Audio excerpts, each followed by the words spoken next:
Hi guys, Economics here. So what I'd like to do today is to give you a little bit of online feedback for the June 2010 A592 paper which you've been doing for your GCSE business, GCSE economics, and just a little bit of online feedback really with regard to some general points for question 3 part A. You know, of course, we were lucky enough to have the chief examiner in the other day from OCR, which was absolutely tremendous. And one of the things that she was saying was it's really useful for students to get their feedback online. So I thought I'd give that a little bit of a bash today and see how it goes. So, first thing I wanted to talk about was question 3B, which says, explain how the closure of a large manufacturing firm in the Midlands will lead to problems for the local community. Now there are a couple of things, just general things, which I think some of you might like to include in a question like this and an answer to it. You may wish to make reference to the negative multiplier. We've talked about the multiplier effect before, whereby we get an injection of cash into a local area. For example, we have the Rugby World Cup being played, 3 matches being played in the Newcastle area at St James's Park, and that is likely to generate a multiplier effect, so much so that an injection of around, they think about 15 million into the local economy will spin off a bigger increase in the national income of the local area to around about the 100 million mark. But don't forget, it works in a downwards direction as well as an upwards direction, and hence we can have this negative multiplier. So when a large manufacturing firm in the Midlands closes, that can lead to very significant negative multiplier impacts, which of course then generate unemployment issues. Don't forget to mention the things that are then associated with areas of great unemployment and deprivation, such as very large crime rates, for example. When people struggle, they find that the unemployment benefit, job seekers allowance, won't provide them with the standard of living that they maybe once had. Sometimes people resort to crime. Wrong, of course, but that is sometimes what happens. Thirdly, these people in a factory, and we've talked about this when we've talked about Nissan before, they have a very specific skill set. So if you work on a production line, you have a very specific skill set. When I worked, and I may have told you this before, as a student I worked in a kettle factory. And my job on the production line was, as the kettles rolled off the production line, my job was to polish the kettles and box them up.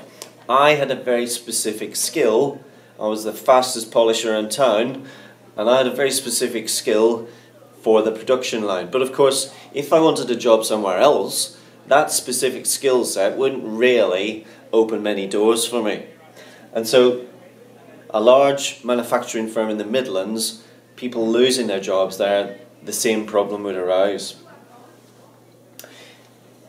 The other problem is, of course, when you've got a very specific skill set, you then find it difficult to move into other occupations.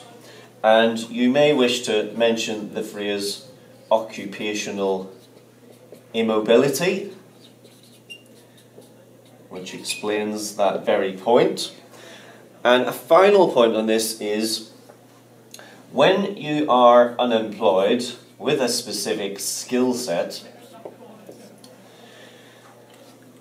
you then find it more and more difficult to find a job. And of course, the longer that you're unemployed, the more your skill set deteriorates. The skills that you had, but you're also not acquiring any new skills either. And so, as a consequence of that, it's a vicious cycle and it becomes more and more difficult to get a job. Now that is known in economics as hysteresis, Hysteresis, the problem of hysteresis, whereby long-term unemployed find it more and more difficult to get back into the labour market because their skills on a daily basis are simply being eroded and the competition is getting better. So those are a few general points for 3 Part B.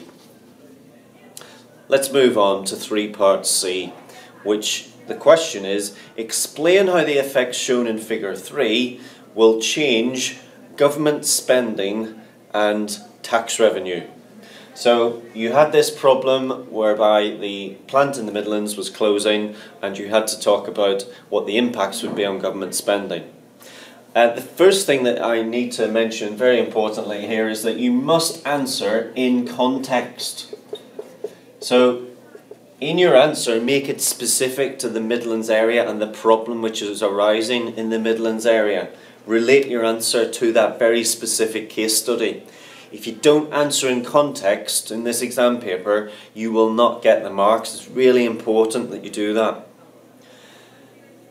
Most of you did this question well, and you talked about the fact that unemployment would rise, consequently government spending on things like unemployment benefits would have to rise. You talked about the fact that tax revenues would be falling because, number one, people wouldn't be earning an income, so income tax would be falling. Number two, people wouldn't be able to buy things in the shops, and as a consequence, VAT revenues would be falling. Some of you mentioned corporation tax. I think some of you mentioned it without actually knowing what it is, or perhaps some of you copied it out of the mark scheme. But corporation tax is tax on company profits. Make sure that you get that right as a starting point. But obviously, if people are unemployed, they're buying less, company profits fall, and therefore corporation tax revenues would also fall.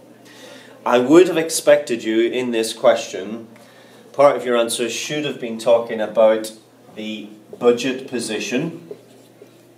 So I would have expected to be reading about the fact that potentially, you can't say for definite, but you could say the likely direction of the budget would be that we'd be moving in towards a budget deficit whereby G was greater than T, government spending greater than taxation. And then for part D, this was generally very well answered actually, so well done for that. Explain 2 policies which the UK government could use to reduce unemployment. Discuss how effective you think each policy might be. Okay, there's 2 things I'd like to say on this one. Number 1, try not to use policies which are a little bit off the wall, and you and I as economists, we know that these would be correct and really ought to be rewarded in the exam. But when I was talking to the chief examiner on Tuesday, and I was saying, you know, is it proper economists marking these papers? Well, it's not always proper economists marking the papers. And so they may just have a list in the mark scheme which says things like fiscal policy, monetary policy, reducing interest rates, increasing the money supply, quantitative easing.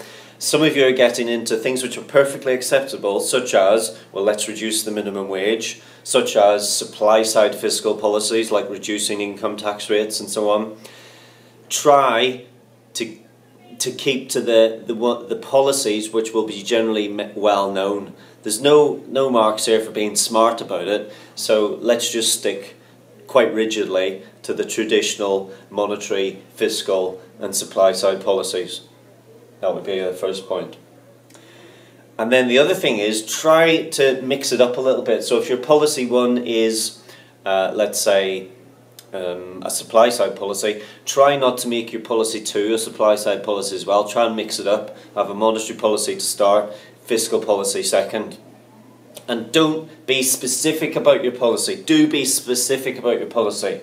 So don't just write fiscal policy. Write fiscal policy, i.e. increase government spending, or fiscal policy, i.e. reduce income tax rates, or monetary policy, reduce the base rate, or monetary policy, inject some further quantitative easing into the economy.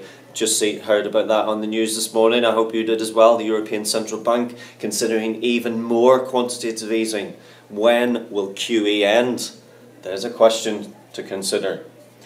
And a final point is, the second part of the question says discuss. So that's your on the other hand. Now, many of you got 4 out of 8 because you identified the policy, you explained the policy, but you didn't then discuss. So on the other hand, reducing income tax rates may not increase spending in the economy because people may be pessimistic about future prospects, and therefore rather than spend, they save. And we've talked about the paradox of thrift before. So these are very general points. When you get your paper back, it's more specific to you, but I want all of these general points included in your green pen dit. So let's try that today, and let's see how this video feedback goes.